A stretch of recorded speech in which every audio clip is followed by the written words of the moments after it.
What's up, guys? It's Mike Magaro back here with Triple Crown Baseball and Pathway Baseball. Happy to have Eric Mayers, 17U Richmond Braves Platinum head coach. Eric, thanks for jumping on, man. Yeah, thanks for having me, Mike. So what's the latest out in Richmond, dude? What have you guys been up to within the Braves organization? Just getting after it. We had a really good summer and fall this last year. In spite of COVID and everything, we were still able to get out and play pretty much, most of the schedule. We've got a few pieces, that we've added to the team. We had an area or two there where we could have used a little bit of help, and we found a couple guys and clicked right with the rest of our guys, and we've just been rolling. Nice, man. Nice. So you're in a unique situation, I think, with you played for the Richmond Braves, growing up in high school, correct? Oh yeah. Class of 2010. Yep. Okay, I got you. Same class as me, man. So, that's a unique experience there. Obviously, your dad, Tommy, kind of being one of the head guys with the Richmond Braves organization and D1 draftable. What are some things you've seen evolve from the time that you played with the Richmond Braves and then that you still carry with you now as a coach? Yeah. So, back when we were playing, it was 2000, I'd say about 2004, 2005, somewhere in there is really when that, when the brand really started to get really, really strong. Because we've been together for, I think, going on 23 or 24 years now, that we've had the organization. And, as a player, it's crazy how much the game changes going from, being a player to a coach. But from what, where the organization has been, the players, of course, always change. A lot of the events and stuff that we do, of course, we've been doing stuff with Triple Crown forever. As far as, where the organization is, the one thing that we always pride ourselves on is just, the class that we have. Of course, sportsmanship, of course, that's an equation of it, but I try to think of us, look at us more as like a classy organization, than somebody who's going for the sportsmanship award every year. I think there's a little bit of a difference, because, baseball is competitive, you got to get after it. There's, some fun trash talk and stuff, every now and again, but there's a certain way to go about your business. And I think that's, one of the things that, we've really focused on through the years, having good relationships with people, going about our, business the right way and everything. So. Yeah, I got you. So do you remember, did you play in any Triple Crown events whenever you were playing with the Braves? Oh yeah, absolutely. No, I was talking with my brother, Jake. So he was class of, 2009, and he played at University of Richmond, got drafted by the Arizona Diamondbacks and, whatnot. And I was talking with him the other day because that class that they were in, he played up a little bit. And that was just a powerhouse class, along with our class. And he was talking about how Triple Crown just always had, just like great talent. The tournaments were always, awesome. We loved playing at Triple Crown. To get T-shirts and like all kinds of stuff. So, yeah. Do you have a favorite memory that you can remember at all from a Triple Crown tournament as a player? Make me dig in the archives. I know. Go back into the memory bank a little bit. Trying to think, as a coach, I can remember being out at Myrtle Beach. I want to say it was 3 or 4 years ago, and that was always an awesome event. I mean, the hotel and everything. I want to say that we stayed like right on the water. The fields. There were all turf fields, I believe, down over there, weren't they? Oh yeah. Yeah. Yep. Which it's, and I want to say that we did pretty well. I think we made it to like the final 8 or so, or the quarterfinals. I remember Justin Looney, who's at Longwood now. He hit, I think it was a grand slam to push us into the next game. It was heck of a tournament. And I remember the coaches meeting, and we got fungos and, little like starter packs and coupons for the team and everything. It was very well ran. Awesome. That's always good to hear. And obviously, missing the game. And that's why, a lot of us as coaches that, I say, like myself, I'm washed up, but I still can't stay away from the baseball field or anything Oh yeah. like that. And blessed enough to have the job that I have with running tournaments. And literally it's my job to be, at the baseball field, at complexes and all that sort of thing. What was it really that made you decide to coach, or what's your why of coaching now? Now that you played and been through it, what's your why for being a coach now? What got me started in it, I guess, was, of course, my dad and Jeff Roberts, they kind of started, the Richmond Braves. And, looking back, as far as being a coach, I try to learn as much as I can from a number of my coaches, because everybody's had coaches that they love. Everybody's has coaches that they just butt heads with. So I tried to learn as much as I could. I knew, because some coaches, you have like a player's coach that's like, of course, most travel ball guys aren't in a clubhouse, but you have great clubhouse guys, great clubhouse coaches and whatnot. I think what got me in there was just wanting to try it out, be on the other side of the game. And it's crazy how much of an adjustment you have to make. I'm sitting over there at third. Giving signs. And my dad's like, hey, you need to like face a little bit more towards the batter. And so the guy at second can see you giving your signs. They can't see, the guy at second can't see your signs or, whatnot. So, and then, of course, playing and being in the moment, you understand execution and what you need to do, but, almost like having to be 2-3 steps ahead, there's nothing more that's more frustrating as a coach than, getting to a moment and then looking back and realizing that you could have avoided it by just, doing something in, an inning or so earlier, having a guy warm in the pen or, it's, especially with all the different rules and the different events, making sure as far as pitch count limit and days return for pitchers. And, it's crazy, but getting started in it was just wanting to test the waters and see. I mean, at the beginning, I see if it was something for me. Coaching is not for everybody. Yeah. So, taking a look at it, and what's kept me in is I just driven in it. I mean, getting into the recruiting aspect of it. I've done a lot of recruiting in the past year, year and a half more so than I have in the past 6 years combined. Dealing with parents, players, dealing with some scheduling concerns, all that kind of stuff. It's almost like another full-time job. But when you get out on the field with the guys that you've been battling with, that you've been recruiting with, that you've been helping get recruited to colleges, you have that bond. And I guess when that bond is formed, it's you just get more and more driven. You get more and more excited. Trying to help the team achieve the goals that we want to achieve. Because our team, without a doubt, I don't care what any perfect game rankings say or whatever, our team is a top 25 team in the country, easy.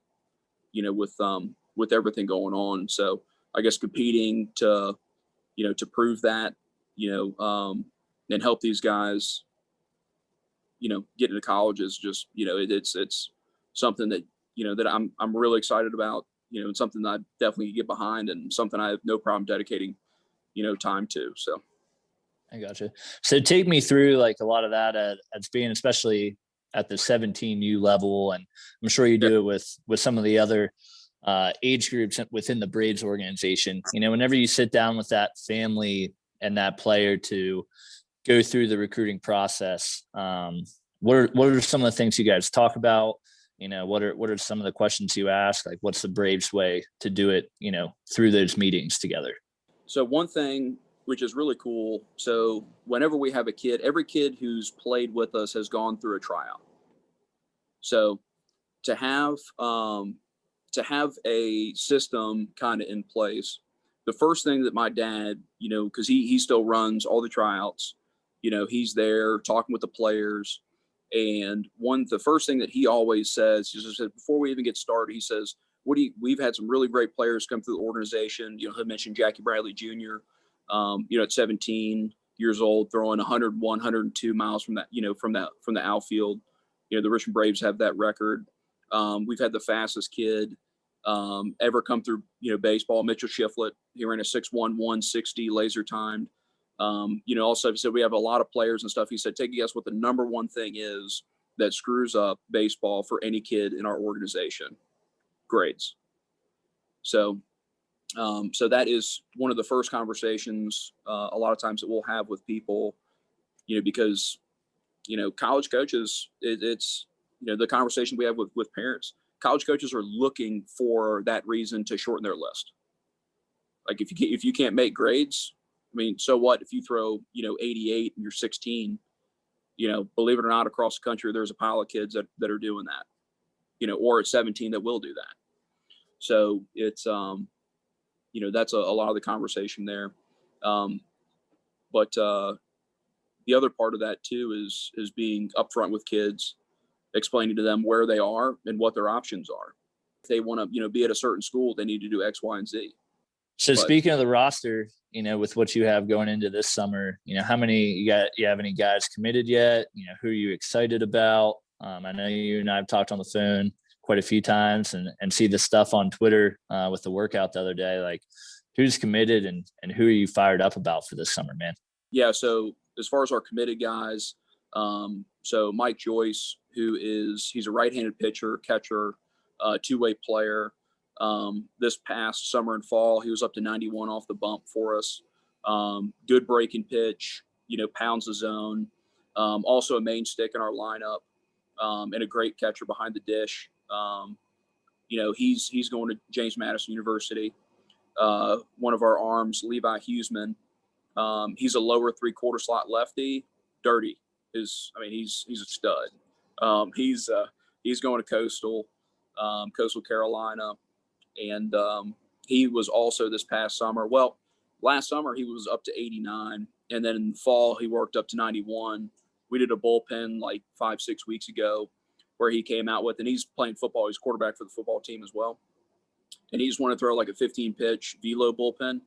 And I want to say his first pitch was 88. And then every single pitch he threw was above that. Every single pitch from there on out was 89 to 91. Just chilling. So, yeah. And he's gotten a little bit stronger. Camden Knuckles is going to be playing with us some this summer. He's a right-handed pitcher going to Longwood. Good stick. He's another kid that's been up to 91 this past winter, actually. Cooper Newell will be playing with us. He's a JMU commit. He's 87 to 90, 3-pitch mix. Very good athlete. And then most of the rest of our guys, let me double check. Most of the rest of our guys are uncommitted. But we've got a lot of good conversations going on with schools. But like, this is what I'm saying that'll shock you. So the kid who primarily plays left field for me, Kenneth Shadle, Kenny, he has the fastest barrel speed in the country, according to USA this past summer. They did a Diamond Kinetics. His barrel speed, they posted a top 10 for the USA event. And 5 of the 10 spots belong to Kenny, topping out at 87 for barrel speed. So his exit velocity off the tees over 100. Actually, at this past workout Sunday, he was 94 from the outfield with his arm velo. And as far as hitting for average, he batted almost 500 in our main big events this past summer. With like a slugging of like 538. And he also, out of 92 plate appearances this past summer, he had 11 stolen bags. He runs a 6'9" as well. So as far as an athlete, CJ DiNapoli usually plays center for me. This past Sunday, he was 95 miles an hour from the outfield. His barrel speed is also 95. He runs a 6'7", and he's a 4.0 kid. Kenny, he's a 3.8 GPA kid. CJ is a 4.0, and just an absolute glove in the outfield. I mean, the kid covers ground. I mean, he's a stud. My right fielder, Caden Hillberger, he's 92 from the outfield. He's a switch hitter. He's up to, I think he was 80. Let's see. Oh, and CJ DiNapoli was also up to 91 off the mound. And then Caden Hillberger, he's a switch hitter. Gets after. He's 92 from the outfield.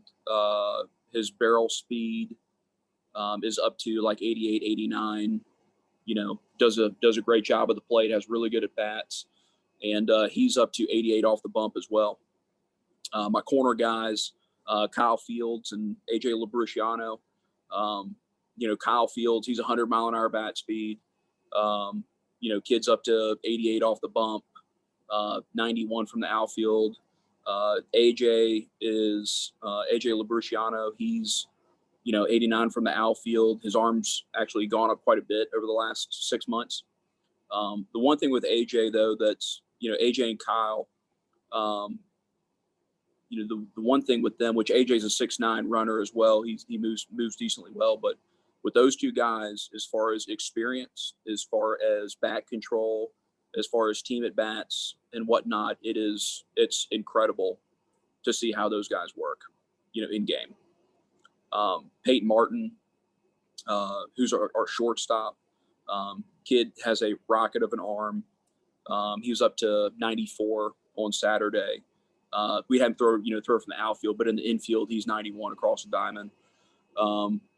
And which is impressive considering the kid's 6 foot 150. But I mean, considering that, his best tool is his glove. He's like a 6'9" runner, nothing that'll shock you, but at shortstop, he looks like he runs a 6'6". It's ridiculous. His first step is second to none as far as, ball off the bat, like going up underneath like the third baseman to like scoop a ball and throw across, just like ridiculous. And Corey Adams is not far behind him. He's a 90-mile-per-hour arm from the outfield. He's a 6'8" runner and just a good stick. I mean, gap to gap guy, just line drives, just gets after it. And Corey also can play in the outfield too, but he's been at second for us, for the last year. And just those two guys up the middle just do a heck of a job. AJ Labrusciano, also to go back, he's a 4.2 GPA, high academic kid. Peyton Martin's a 3.9. I have to check with Corey. That's one of the guys I'm sure as far as grades, but I know that they're good. I mean, he goes to Benedictine. Class, of course, not an issue for him. And then my catcher, Lucas Manning, he's 91 off the bump. I'm sorry, not off the bump. He's 91 from the outfield. His pop time is like a 1.83 to like a 1.93, right in there. And but the thing is he's a 6'8" runner as well. He's a 4.2 30, and he's another high academic 4.2 GPA kid. But it's and as far as Ethan Barnes, who we just picked up, he's a 6'5" running outfielder. He's got a great stick. He's in the low 90s with his ball exit speed. Dylan Bowen, we picked up, is another great stick. He's gone through some surgery with his arm, so we'll see how he looks this past summer. But 6'6" frame, 6'9" running kid. Very good athlete.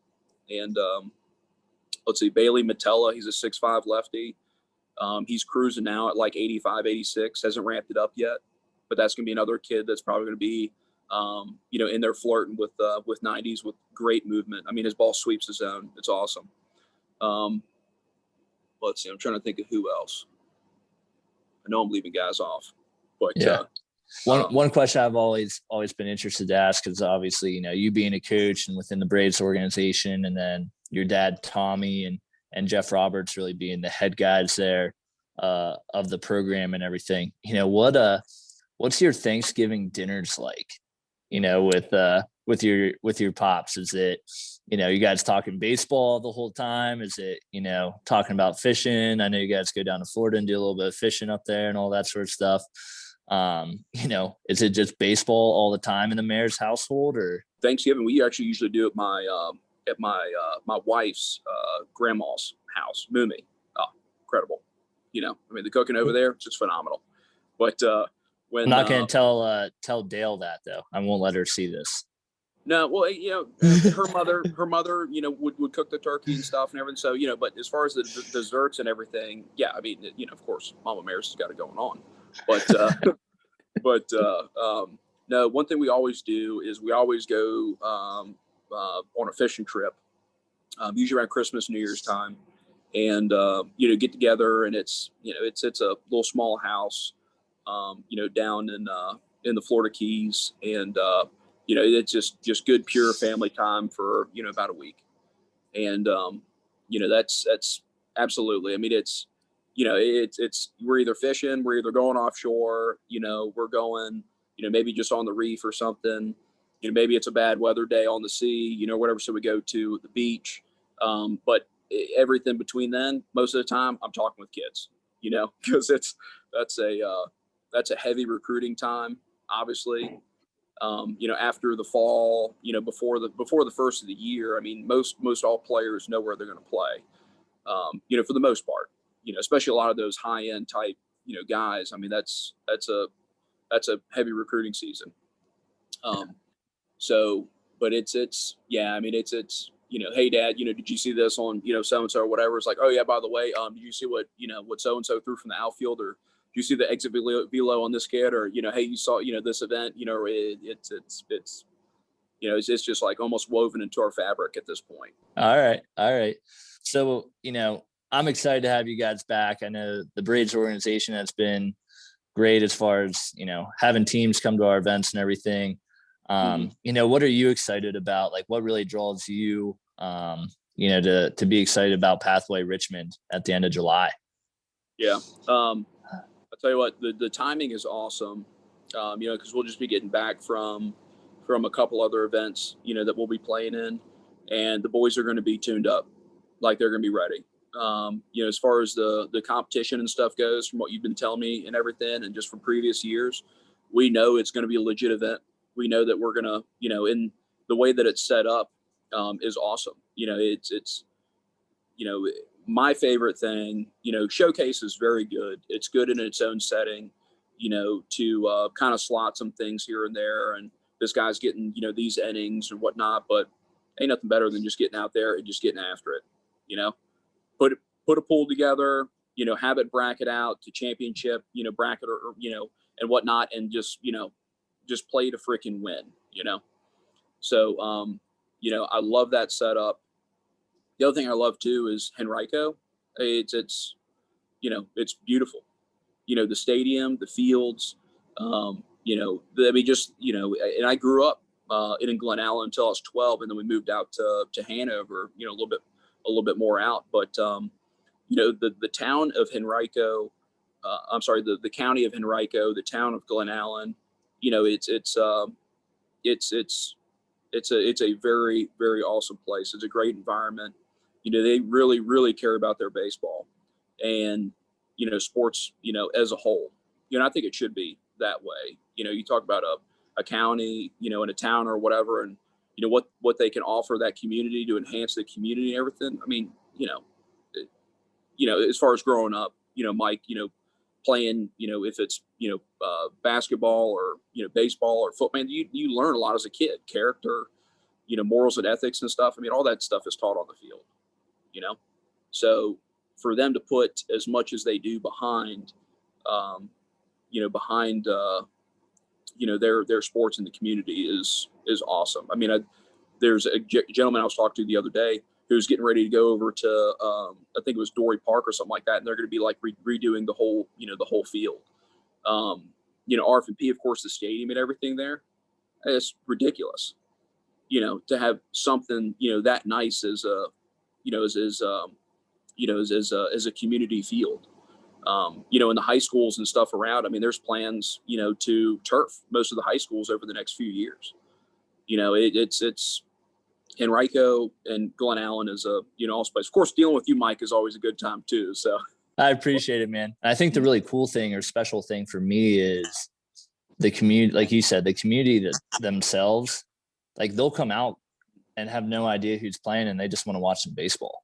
I remember talking to some guy a couple of years ago and, I'm there and had my Triple Crown shirt on. He's like, hey, are you the one, hosting these tournaments or what game's going on here? And I explained to him, who we were, who Triple Crown and Pathway is. And he's like, man, I just love coming out here and watching games. The competition's good. He's like, it's, for me, it's a free ticket, like going to a Squirrels game, and to have that from, some random John Doe that lives down the street.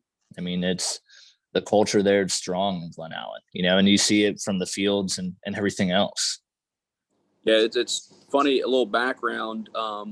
So a little bit on my dad. You'll like this. A little inside scoop. So when we were growing up, I was 4 years old and Jake was 5. At T-ball, we actually, because we started playing rec league at those fields before they were what they are now. And my mom actually went over one day just on a whim, signed Jake and I up for T-ball, and without telling my dad, signed him up to coach. That was how my dad started in baseball. You know, like it's crazy to think of, you know, because my dad, he, you know, as much as he knows, you know, and the success that he has had, he didn't even play 4 years in high school. The school he went to was a private school, and every year they couldn't field a baseball team. Yeah.